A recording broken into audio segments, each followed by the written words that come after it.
for takeaways since he's been at Texas Tech and when he was at Houston. How much more do you preach the importance of ball security against the defense? Yeah, that's a big emphasis, especially this week.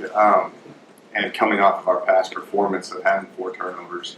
That was the message to the team Sunday night was, when you get farther into conference play and you get into these tighter games, those turnovers are going to be very important to our success, not just as an offense, but as a win-loss record as well. But yeah, it's an emphasis where we're going to add extra ball security periods this week and just make sure that we're covering all the bases, because this is a team that takes a lot of pride in the extracurricular in terms of stripping the ball out, and we got to be on point with that. And we got to take care of the football.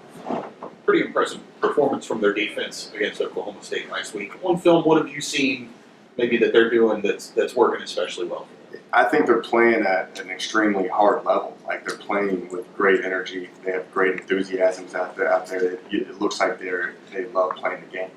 And when you play with that enthusiasm and that effort, you're going to naturally cause turnovers. And I thought that at the beginning of the game versus Oklahoma State, they're in a tight battle, and they just kept consistently playing with great effort throughout the course of the game. And it got to the point where I just thought they wanted it more than Oklahoma State. And it is an aggressive defense. They play a lot of man. They're going to be added hats in the run fit. It's a team that's going to make you earn everything that you do. And if you come out there and you're not accurate with the football, and you're not winning one-on-one battles, and you're not playing with the effort that if you're not at least matching what they're doing, it could be a long night for any offense that plays against them. You've seen on tape from safety that's back Washington. Cliff said on the call that he gets them organized back here. Does that show up when you watched what he did against Oklahoma State? He does. They play a lot of different bodies. They do. I think they do a really good job in terms of keeping those guys fresh. If you look at the Houston game, if you look at the Oklahoma State game, they played a lot of plays. In Houston and it was in the Ole Miss game. So they're playing a lot of snaps, and they do a good job keeping fresh bodies. But you can tell Washington out there, he's going to make sure that everybody's lined up when you get Jackson back, like what they got from the shoulder injury from last year. He does a great job as well. So they've got a lot of experienced bodies just across the board. They kind of remind us of how we are on offense. They had 10 returning starters. Even like their backup guys ended up starting maybe 4 games last year. It's just a very experienced group. They can play a lot of guys. But we're expecting their best game, and we're expecting a lot of different people to be out there playing against us. Important if your guys get in the second level, maybe make somebody miss. There are opportunities there because they pressure so much. Yeah, there's going to be a lot of one-on-one battles. And talking with our running back coach, as a coordinator, you're trying to get into the perfect play call and try to get in a successful run scheme. And he looked at me and he said, at some point we got to make a guy miss. So we've got to be on point in terms of they make it hard. They make us earn everything that we're going to have to throw out there. So those running backs are going to be in for a challenge because there's going to be a free header in a lot of the run game. And I think that's what they did to Oklahoma State. They took away their run game, which Justice Hill is a phenomenal running back. They took away that running game, and they forced the quarterback and skill to be accurate with the ball, and I think they won that battle. Jake, Will's freedom to check at the line is it as much as anybody you've given? You've had some other quarterbacks that have been good. Yeah, I would say probably yes. I thought Davis Webb at Cal, again, coaches kids and guys that had a unique senior year, being around the facility for the entire day. That helps out a lot too when these kids aren't.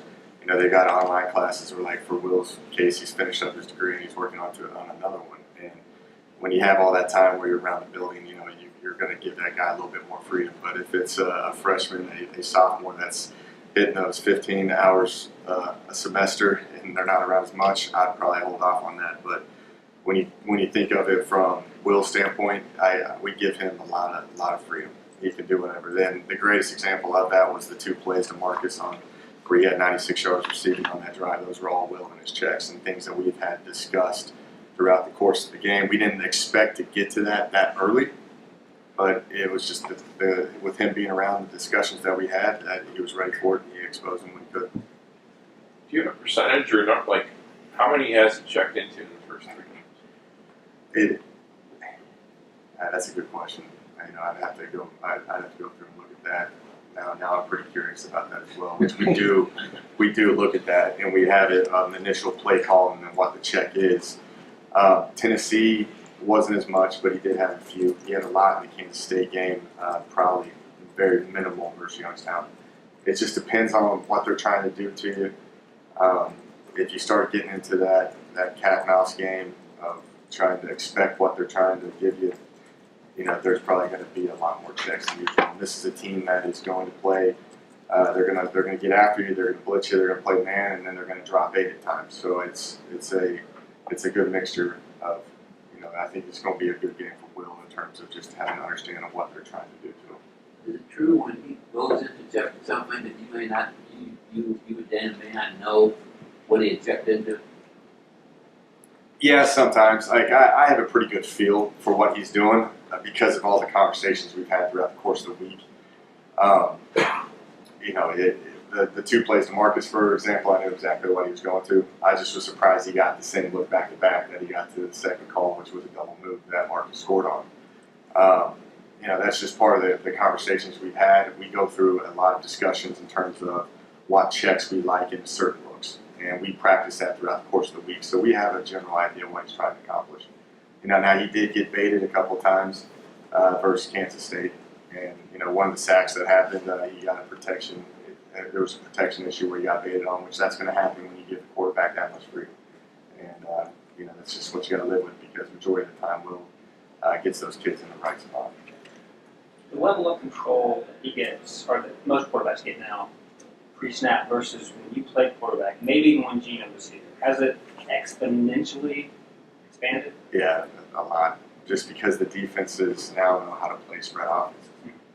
I think that's just naturally, and it's hard because as a coordinator, you can't call perfect plays all the time. You've got to get that quarterback on the same wavelength as you to make sure that you're getting them in the proper call because the way teams are playing now, they're so multiple. It used to be back in the day where you just get a quarter's look, especially in Kansas State, you'd get quarters the whole game.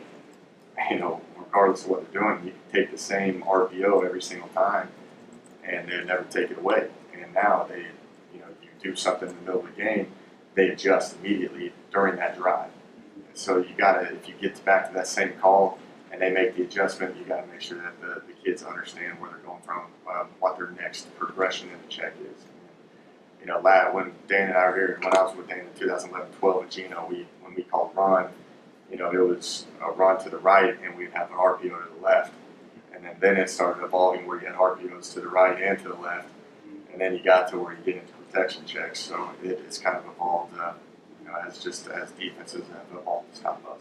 How much do you put into, okay, your quarterback understands it, but maybe the other 10 guys don't?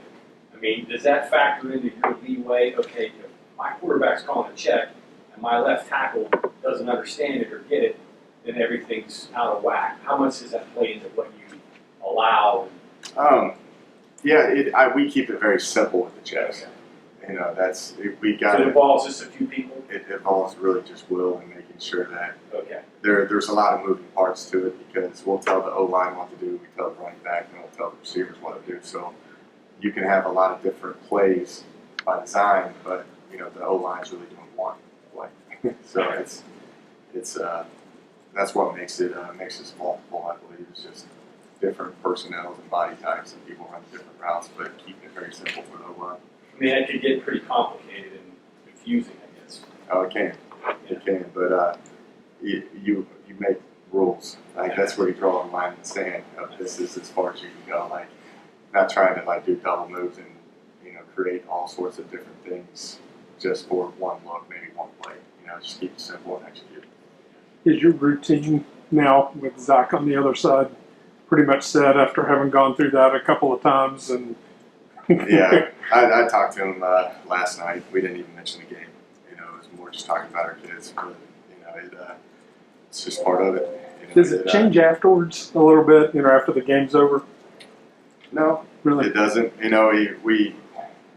it's very businesslike. You know, we're brothers, and I got a lot of great friends on that staff. You know, the O-line coach was my O-line coach at Cal. You know, there's a lot of familiar faces. You know, I've known Cliff forever, and you know, we're great competitors.